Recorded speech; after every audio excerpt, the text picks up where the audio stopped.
Dicen, bueno, espérame, ese versículo es completo.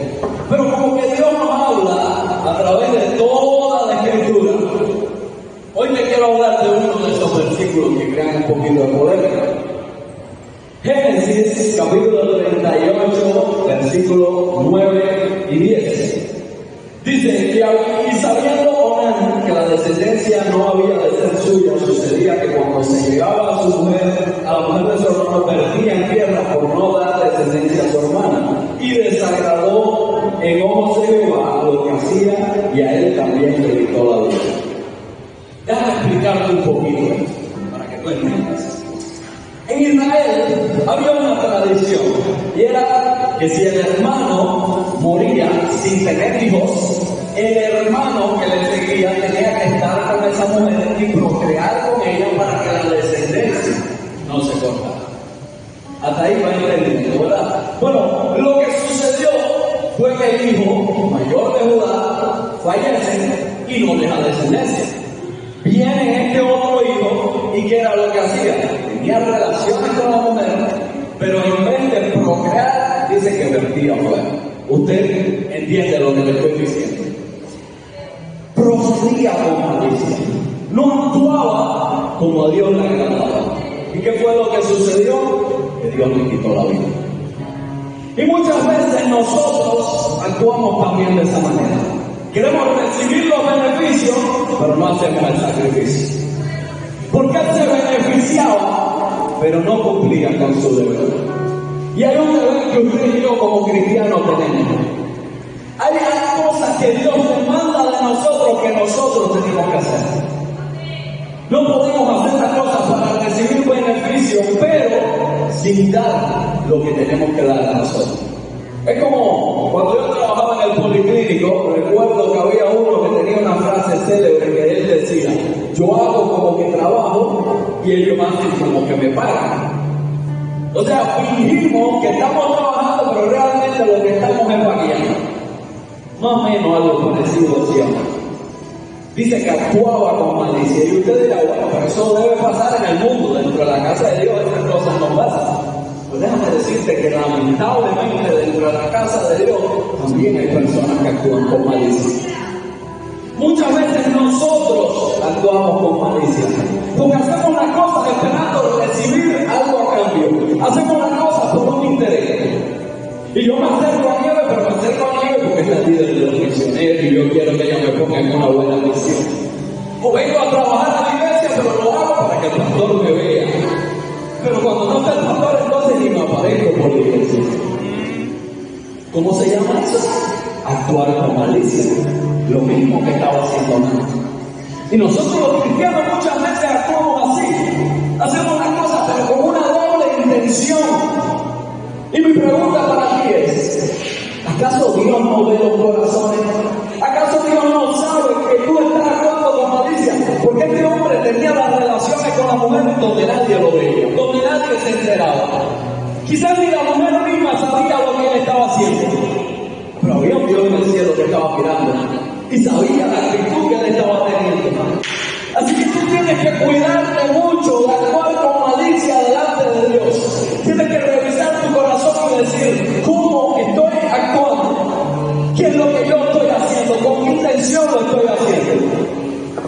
Porque sabes que a veces cristianos, no estamos hablando de cristianos, estamos hablando de cristianos, muchas veces actuamos con malicia y ni nos damos cuenta. Y ahí te quedaste diciendo, pero ¿cómo es posible que un cristiano mejor actúe con malicia y no se dé cuenta? Facilito, el rey David, el hombre conforme al corazón de Jehová.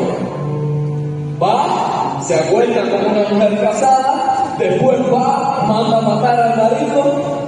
Y si lees bien la historia te vas a dar cuenta que desde que David hizo todo eso, hasta que Dios le habló al profeta Natán para que fuera a verlo, deben haber pasado alrededor de 10 meses. Porque él tiene relaciones con la mujer, pasa el tiempo, la mujer concibe, da un hijo y ahí es que Natán va y le dice, David, Dios te dice así, así, así. Y ese hijo que nació se va a morir. O sea, 10 meses aproximadamente, tirando un cálculo, estuvo David que había actuado con malicia y David no se había dado cuenta. ¿Y tú crees que David no seguía yendo al templo a adorar? ¿Tú crees que David no seguía orando? ¿Tú crees que David no seguía leyendo las escrituras? Por supuesto que seguía haciéndolo, pero David no se había dado cuenta hasta que llega el profeta y le dice, mira, eso que hiciste no estuvo bien, esa manera de actuar no estuvo bien, estás actuando mal, estás actuando con malicia, lo que hiciste no está bien y le desagrada a Dios. Y usted tiene que revisar diariamente su corazón, porque sí, el adulterio es algo que se ve, la fornicación es algo que se ve, el que dice malas palabras es algo que se ve, pero las cosas que no se ven, te voy a poner un ejemplo sencillito, el chisme. No es que yo necesito desahogarme con mi hermano por dulce. No lo adornen, se llama chisme y a Dios no le agrada. El celo, porque pusieron a mi hermano Julio a predicar. ¿Y por qué a Raúl lo pusieron a dirigir el culto y a mí no? ¿Cómo se llama eso? Eso se llama celo. Y entonces después ven que le digo, mi hermano, Dios te bendiga, qué bien dirigiste el culto, qué bien lo hiciste. Y aquí adentro, ¿qué es lo que hay? Estoy actuando como malicia. Y eso a Dios no le agrada. Las consecuencias donan por actuar como malicia. Envidia, odio, rencor, raíces de amargura. Te estoy hablando de cosas que visiblemente no se ven. Usted no las puede ver. Y usted me ve aquí parado predicándole con mi camisita, pero usted no sabe lo que hay acá adentro. ¿Por qué? Porque no conocemos el corazón. Pero Jesús mismo lo dijo una vez. Vaya, te lo voy a parafrasear. Jesús le dijo a los discípulos, ustedes se van a sorprender el día de mañana cuando estemos allá arriba. Porque muchos que tenían que estar no van a estar. Y otros vendrán desde el oriente, desde el occidente y desde las tierras más lejanas y se sentarán al lado de Abraham. Jesús estaba diciendo, muchos de los que ustedes están viendo a su lado, aquí entre nosotros en la iglesia, allá arriba no van a estar. Y entonces aquel que tú decías, no, ese es un descarado, ese no tiene buena actitud, sí, pero ese, cada vez que se equivocaba, iba delante de la presencia de Dios y decía, Señor, perdóname. Porque esto no se trata de fallar. Aquí todos fallamos. Aquí todos nos equivocamos. Aquí todos cometemos errores. Entonces se trata de vivir una vida para agradar a Dios. Porque David actuó con malicia. Pero apenas el profeta fue y le dijo, ¿qué hizo David? Se metió en ayuno y oración. Y David no actuó egocéntricamente como lo había hecho Saúl unos años antes. Porque Saúl, cuando le dijeron, oye, me quita la parte del dijo, sí, pero espérate, no me quites la honra, sigue respetándome como el rey. David no. David le dijo, quítamelo todo, pero no quites de mí tu santo espíritu. Eso es lo único que yo no quiero que tú quites. Perdóname porque actué con malicia. Perdóname porque lo hice mal, pero no quites de mí tu santo espíritu. Diariamente tenemos que ir a nuestra rodilla y decirle, Señor, si hay algo en mí que a ti no te agrada, si en algún momento he actuado de manera que a ti no te agrada, yo te pido que me perdone. Porque el rey David era un hombre conforme al corazón de Dios, también lo hizo. También falló, pero supo humillarse delante de Dios, supo ir delante de la presencia de Dios y Dios lo perdonó. Hay un ejemplo que a mí me encanta. Ya es el rey Acab. La Biblia dice que Dios envía a Elías y le dice, dile a Acab que voy a barrer con toda su descendencia, voy a acabar por todo lo que ha hecho. Y la Biblia hace énfasis y dice, no hubo otro rey en Israel como Acab que se permitiera, que hiciera el mal, que hiciera lo malo, tanto como él. No lo hubo. Pero dice que cuando Acab oyó esa palabra, se rasgó el vestido y se humilló delante de Dios. Y siendo malo, habiendo actuado con malicia cuando mandó a matar a Nabot, habiendo vivido una vida de pecado, se humilló delante de Dios y le dijo, Señor, perdóname. ¿Y qué fue lo que dijo Dios sobre la vida de aquel que era malo, que actuaba con malicia constantemente? Le dijo a Elías, tú viste lo que él hizo, por cuanto se humilló mientras él viva, sobre él no voy a traer el mal. Tenemos que diariamente escudriñar todo lo que hacemos, revisar las intenciones de nuestro corazón y decir cómo estamos actuando, con qué intención me estoy acercando, con qué intención estoy haciendo las cosas, con qué intención yo voy a los cultos, con qué intención me siento en el primer banco. Lo hago para que me vean, lo hago para que la gente diga, wow, es hermano mío. O lo hago porque verdaderamente tengo un compromiso con Dios. Escudriñemos nuestro corazón. Limpiemos nuestro corazón de aquellas cosas que a Dios no le agradan. Ahora, hay quienes quieren bendición, pero no cumplen con las condiciones. Porque como te decía, él se beneficiaba, pero no cumplía con las condiciones. Y usted ve a la líder Nieve que Dios la bendice y le va bien y prospera y dice, bueno, ¿y yo por qué? Y ve a los pastores que andan bien, que Dios les regala un carro, que Dios los bendice, que está bien, y dice, ay, pero ¿por qué? Y yo no. Porque él está cumpliendo con las condiciones que tal vez tú y yo no estamos cumpliendo. Porque mientras usted está en su casa durmiendo hasta las 8 o 9 de la mañana, él se levanta de madrugada para dar rodillas por ti y por mí. Porque está cumpliendo con las condiciones que tú y yo no cumplimos. Y no es muy difícil. La Biblia, ¿qué me dice? Honra a tu padre y a tu madre para que te vaya bien y sean de largo tu vida en la tierra. Entonces, yo te hago una pregunta. Si tú quieres que te vaya bien, si tú quieres que sean largos tus días en la tierra, ¿cuántas oraciones tú tienes que hacer? ¿Cuántas veces tienes que leer la Biblia? ¿Qué sacrificio tú tienes que hacer? Ninguno. Honra a tu padre y a tu madre. ¿Está claro? Pero es que no lo hacemos y entonces vemos que al que honra a su padre y a su madre le va bien. Y tú dices, ¿por qué a él le va bien y a mí no?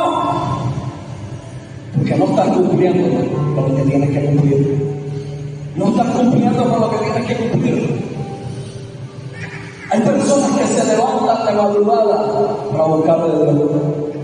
Líderes que hay aquí, que muchas veces queremos más unción, y le decimos, Señor, ¿por qué no nos la da? Porque yo no puedo ver los milagros que veían los apóstoles. Pero si tiramos para atrás, aquellos hombres de avivamiento y aquellos generales de Dios oraban hasta 8 horas.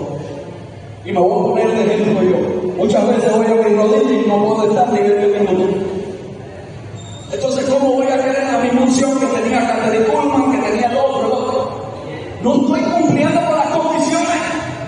Entonces, si no estoy cumpliendo con las condiciones, no puedo esperar recibir las bendiciones. Hay condiciones que hay que cumplir para recibir las bendiciones. Vino un tiempo donde hubo parón de 3 días, donde hubo una crisis. Lo comentaba el otro día en la vigilia y te decía, hay cristianos que tú le dices, oye, yo ahora va a volver, y te dicen, no, yo cancelo eso. Bueno, que cancélelo si quiere, pero prepárese que eso viene. Y entonces, muchas personas en ese tiempo dicen, no, yo no voy a la iglesia porque me imagino que no vaya a haber culto. ¿A qué voy a ir? ¿Qué dice la Biblia? Buscar primeramente el reino de Dios y su justicia, y todo lo demás os será añadido. Pero si usted no busca primero el reino de Dios y su justicia y está buscando las añadiduras, entonces no espere que Dios te bendiga. Porque para recibir bendición hay que cumplir con las condiciones que Dios nos ha dado. Traer los diezmos y ofrenda al alfolí, y hay alimento en mi casa. Y verás si no abro la ventana de los cielos, derramo bendición sobre abundante. Entonces usted ve que los demás prosperan, y tú dices, bueno, hay que prosperar si yo voy todos los días a la iglesia, si yo participo, si yo ofrendo. ¿Por qué no estoy viendo la prosperidad de mi vida? Porque no lo estás haciendo bien. Porque tú diezmas y ofrendas, pero a lo mejor tú sacas la cartera y cogiste cualquier billete. A lo mejor tú diezmas y ofrendas, pero no estás dándole la excelencia a Dios. Porque no se trata de la cantidad, se trata de la calidad, mi hermano. Yo he aprendido que cuando yo cobro mi salario, aunque sea 100 pesos de diezmo, lo que yo voy a hacer, yo busco el billete nuevo, el más bonito. Porque la gente le va a que al final son 100 pesos igual. No es igual. No es igual.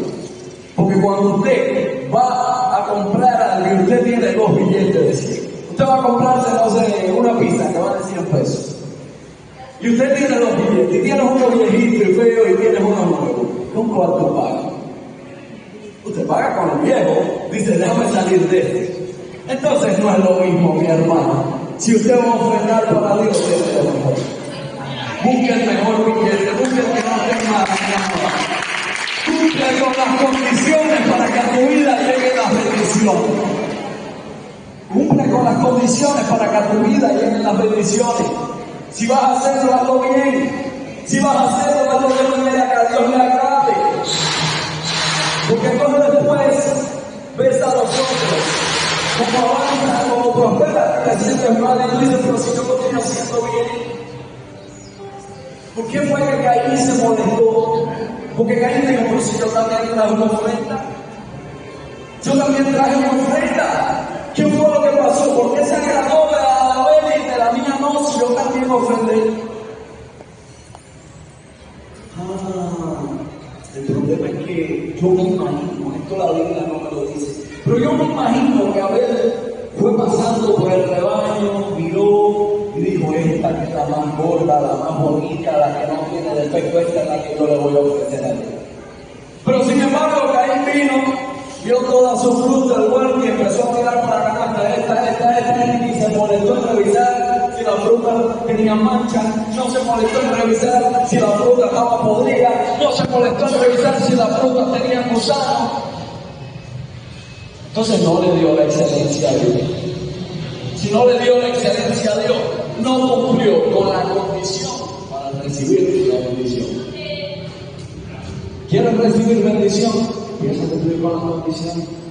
Empieza a cumplir con las condiciones. Si Abraham, cuando Dios le dijo, sal de tu tierra y de tu parentela, él no cumple con esa condición, no pudo sido parte de la nación. Hay condiciones que tenemos que cumplir. Entonces, No seas como las personas del mundo, porque las personas del mundo dicen, los pastores viven como reyes, pero es que los pastores están haciendo lo que tú no haces. Los pastores están metidos en comunión con Dios, están buscando de Dios. Entonces, si usted ve que a nuestro pastor le va bien, gloria a Dios, Padre, sigue bendiciendo. ¿Por qué? Porque Él da rodilla, como te decía ahorita, por ti y por mí. Él se sacrifica por la obra. ¿Quieres tener las mismas bendiciones que tiene Él? Empieza a hacer tú lo mismo. Empieza a hacer tú lo mismo. Cuando los misioneros venimos aquí, por la madrugada, a dar la madrugada con Cristo, ¿cuántas personas entran? Siempre lo mismo. Siempre lo mismo. Entonces tú ves después que Dios empieza a bendecir a esas personas y tú dices, ¿pero por qué? Porque están haciendo un sacrificio que usted y yo no estamos haciendo. Porque se levantan de madrugada y dicen, me voy para conocer Dios mío. Voy a tener intimidad con Dios. Voy a buscar el rostro de Dios de madrugada. Entonces, hay condiciones que debemos cumplir para recibir las bendiciones que Dios tiene para nosotros. Este hombre actuaba con malicia, no cumplía con las condiciones. ¿Y qué fue lo que pasó? Envió la vida. Hay ordenanzas que tenemos que cumplir para poder alcanzar la bendición. Y yo mientras meditaba en este versículo decía, bueno, Señor, ya tengo el ejemplo negativo, ya tengo el ejemplo de Onán, de lo que él hizo y cómo actuó con malicia y cómo no recibió la bendición. Pero Señor, ¿cómo yo hago para cuando yo vaya a terminar el mensaje que no sea como un ejemplo negativo? Dame un ejemplo positivo. Dame un ejemplo positivo. Pues te voy a hablar de uno que se vio en la misma situación, pero sí actuó como tenía que actuar. Ruth, capítulo 4, versículo 21 y 22. Salmón engendró a Boaz y Boaz engendró a Obed y Obed engendró a Isaí y Isaí engendró a David. Usted me dirá, pero no entendí. Déjame explicarlo. Usted conoce la historia de Ruth. Ruth era una mujer moabita, había estado casada, murieron el esposo de ella y el esposo de su cuñada. Ella decide venir con su suegra para Israel. Y ahí hay un panorama. Ella va y le pide a Boaz que se case con ella, que asuma la responsabilidad del marido de darle descendencia a su marido. O sea, lo mismo que tenía que hacer el hombre. Y si lo representáramos de una manera, Boaz era un hombre adinerado. Boaz era un hombre que tenía recursos. Boaz era un hombre que tenía posibilidades. Era dueño de un campo.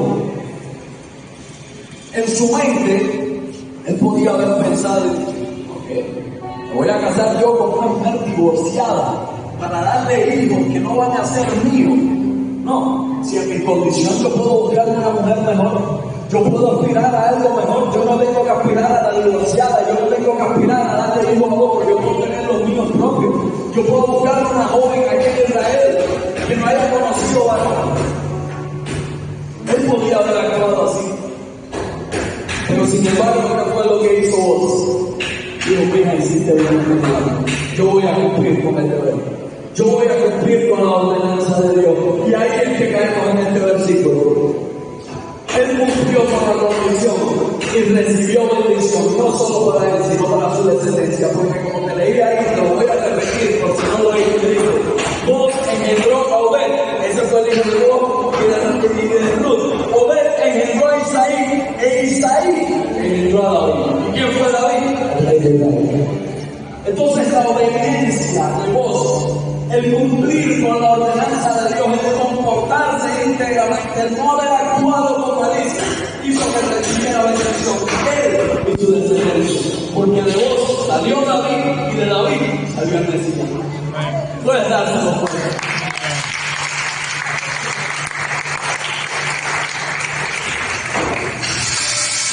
¿Quieres recibir bendición? ¿Quieres ser próspero? ¿Quieres ver la mano de Dios obrar en tu vida? ¿Quieres ver cómo Dios te abre las ventanas de los cielos? ¿Quieres ver cómo Dios suple para tu familia? ¿Quieres ver cómo tu familiar inconverso se convierte? ¿Quieres ver cómo tu economía fructifica?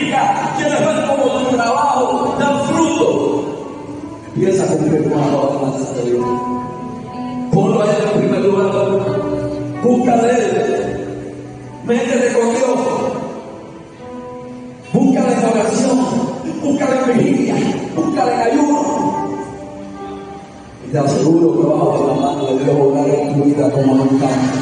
Jesús dijo al género que no sana, sino es como yo digo en eso. Y claramente Jesús estaba hablando del género de incredulidad, pero ¿sabes qué? El género de miseria, el género de pobreza, el género de enfermedad, el género de depresión, todos los géneros que puedan haber operando en tu vida. Si tú pones a Dios en primer lugar, si le buscas, si haces ayuno, si haces oración, se van en el nombre poderoso de Jesús. Entonces, mi hermano, bravo para tu es.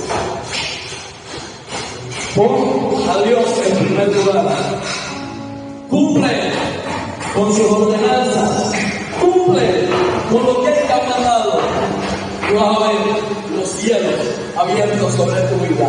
Que Dios te bendiga, que Dios te guarde y que en su gracia y favor no se aparte de ti. Amén.